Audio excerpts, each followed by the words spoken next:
2000 Ford F150 with the 5.4 engine. Today we're going to be replacing the thermostat and the thermostat housing. This will come as a single unit. We have here from Motorrad, part number 500, 2 Kilo Tango. And if you get one of these, make sure you open it up and make sure that it came with a gasket. This little O-ring right here, make sure you get one, because I can't tell you how many times I've opened these up and the O-ring is missing. These are crappy boxes. Sometimes the O-ring will just fall straight out the bottom and you'll never have it. So make sure before you leave your part supplier, make sure you open this up. Make sure you have your housing, the thermostat, and your O-ring. That's all that should be in there. Other than that, let's get to it. All right, and underneath the hood, go ahead and move right on over here. First thing we do is go ahead and remove our intake tubing. Remove our air sensor right here. And you can either undo these, but honestly, most of the time, these can be a pain in the butt getting back on. I'd rather just take off that band right there, or the hose clamp with a flathead screwdriver.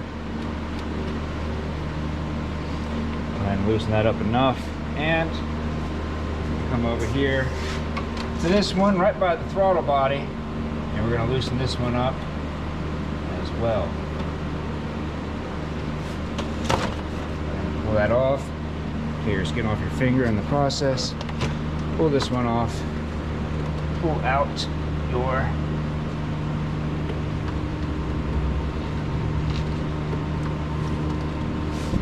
got hoses, or your EGR hoses.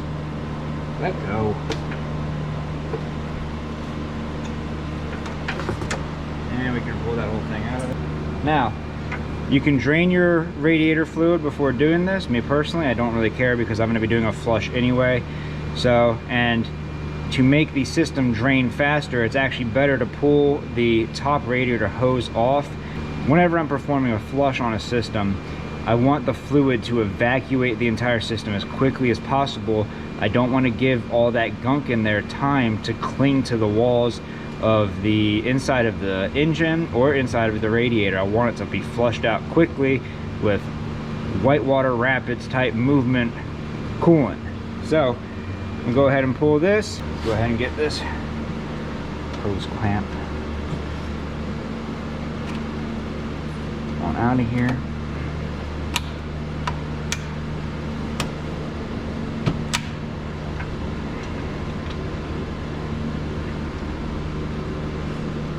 This hose clamp does have a lock on it, but it appears to be useless.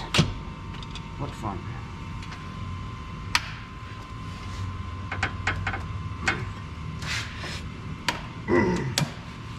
There it goes.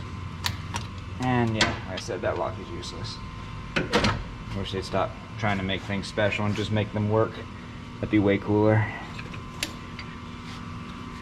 I'm just going to pull this hose off, and I'm going to lay it straight up and try to put it over here somewhere where it's not going to be gushing coolant all out.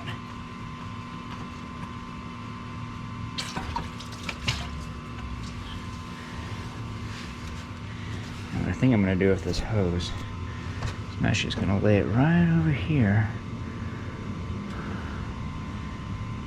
and that should hold it quite nicely. Next, go ahead and we're going to remove this bracket for our power steering fluid reservoir so we can get this top nut off here. Now, I don't think we need to remove this whole thing. I'm just going to remove this 8mm bolt, and then I'm going to loosen these two, and that should give us plenty of room to get down here to these 210s and pull this housing off. 8mm. Go ahead and remove this top bolt. Oops. And like I said, these ones over here, let's see if I can't just loosen them. I don't think I need to remove them all the way. Drop that screw in the 8mm, get your 10mm, and let's remove the actual thermostat housing bolts now. One on each side. And prepare for coolant. Lift up on this little bracket for the power steering fluid reservoir and pull your thermostat housing out. And you can actually just leave your thermostat in there right now, and we'll just swap the thermostat real quick so we lose as minimal coolant as possible. All right, we'll go ahead and swap these thermostats out. Go ahead and put my tool back down right there.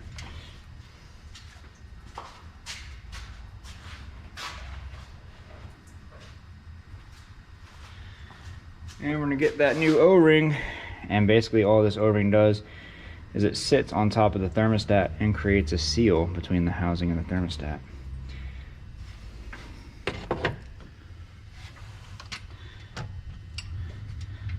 Lift our tool off, and we're just gonna press this O-ring down in here along all the sides, and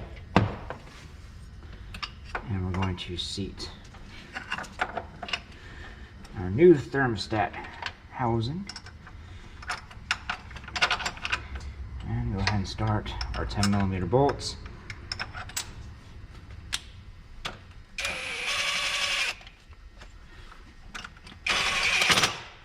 Stop that. All right, and once both of them are seated, you can go ahead and put the first one down and put the other one down.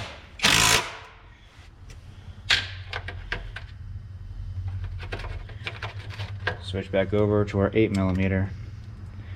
Go ahead and put that top nut, go ahead and put that top bolt in. Put these other two down tightly.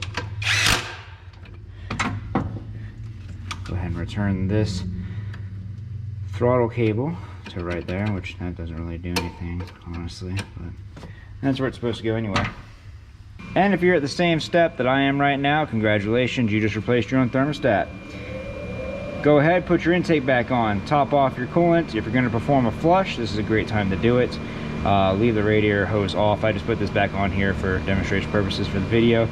But I may be pulling that back off and performing my flush. But other than that, if you'd like to see more videos on F-150s and how to repair them, go ahead and check out that video next. I made that one just for you.